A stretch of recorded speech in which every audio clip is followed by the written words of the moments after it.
Sarah's flight through the basement and into the sewers was fast and uneventful.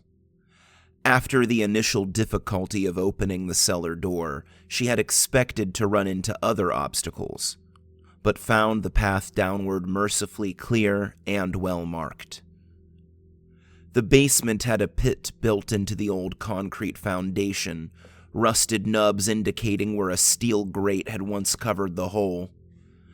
A ladder carved into the wall of the shaft itself indicated the way. She clambered down, the air around her growing warmer and more damp until she reached the bottom. It was pitch black, the dim light of the basement unable to reach this far below the sidewalk.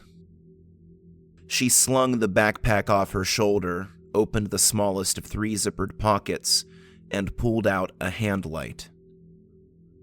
Upon feeling her body heat and registering the pattern of her handprint, the light came to life, an erupting sunburst that gave shape to the surrounding void. The walls were slick with condensation. The sounds of thousands of legs, each the size of sewing needles, echoed around her as things skittered out of the sudden glare that invaded their domain.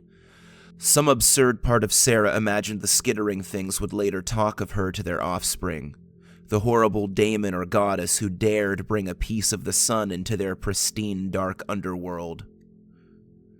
The tunnel in which she stood took off in 2 directions, but she could not tell one from the other.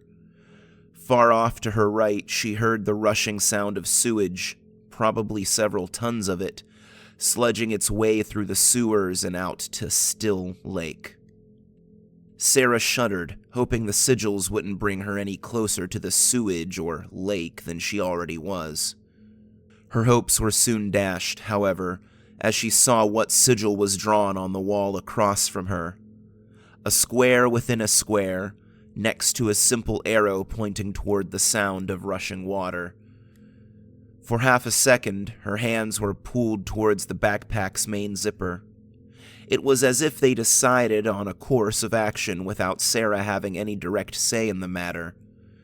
She had stolen more than just the abacus and transport pod when she left the Adarak Towers. Since that moment, when she decided it was worth losing her credibility, social circle, and livelihood in one fell act of treason, the urge to use it had grown.